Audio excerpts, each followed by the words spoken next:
C'è un momento preciso nel percorso di ogni star in cui il pubblico smette di vedere solo la luce e inizia a cercare le ombre. Con Jayaman quel momento sembra essere arrivato. Ciao a tutti, io sono Newspage, il vostro reporter di fiducia, e oggi sono qui con un video dedicato a Jayaman.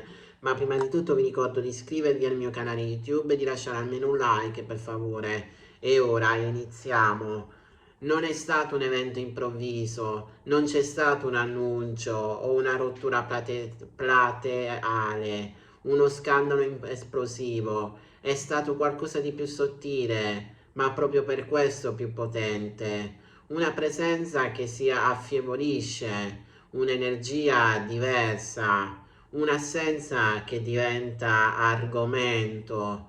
E nel mondo dello spettacolo l'assenza è sempre una notizia.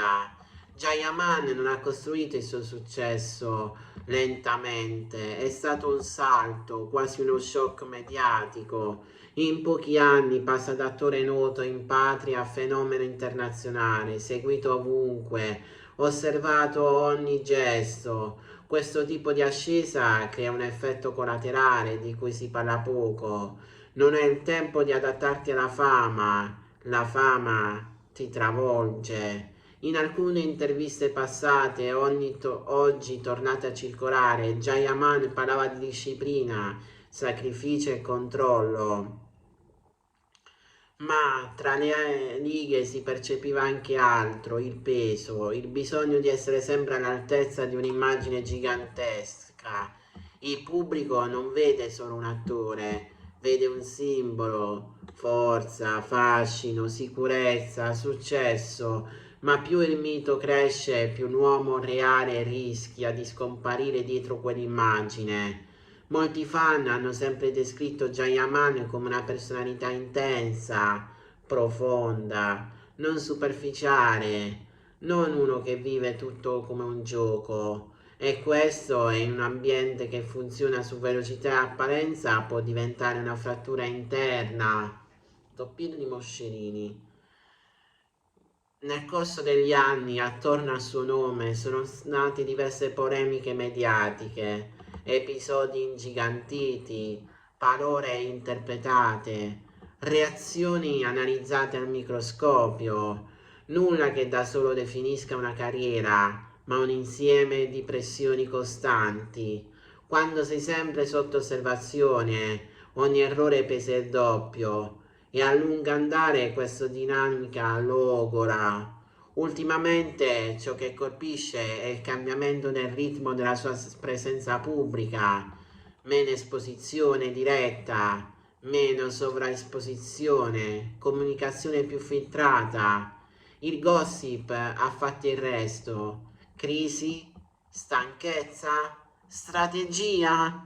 La verità è che il silenzio nel mondo dello spettacolo è un linguaggio potentissimo, ma non sempre significa cadute, a volte significa difesa. In alcune interviste Jayaman aveva parlato di identità, di non voler diventare un personaggio prigioniero delle aspettative. Diceva che la fama può essere una gabbia dorata. Oggi queste frasi sembrano chiavi di lettura, non come previsioni di un crollo, ma come segnali di una lotta interiore tra l'uomo e l'icona. Dietro i set, le luci, le foto perfette, esiste una realtà meno raccontata. Ritmi intensi, responsabilità enormi, zero spazio per la vulnerabilità. Molti attori internazionali hanno raccontato momenti di burnout, di bisogno di fermarsi, di sparire per proteggere la propria salute mentale. Ma quando succede una star, il pubblico lo trasporta in mistero, in caduta, in dramma.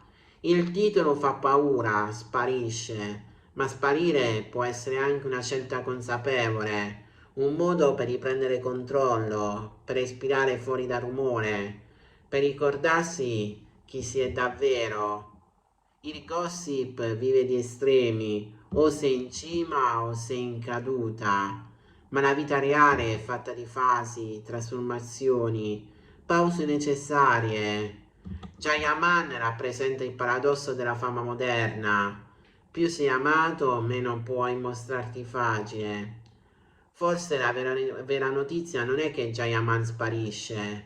La vera notizia è che per la prima volta vediamo i limiti di un sistema che pretende presenza continua, perfezione costante, energia infinita. E forse il gesto più forte oggi non è restare sotto i riflettori, ma avere il coraggio di allontanarsi anche quando milioni d'occhi ti cercano, perché a volte sparire non significa perdere tutto, significa salvare ciò che conta davvero. Bene ragazzi, il video di oggi finisce qui, spero che questo video come al solito vi sia piaciuto, se è così iscriviti al canale e lascia un bel like. Dal vostro reporter di fiducia è tutto e noi ci vedremo in un prossimo incredibile video che non so quando lo farò, ma di sicuro ci sarà. A presto su Newspage.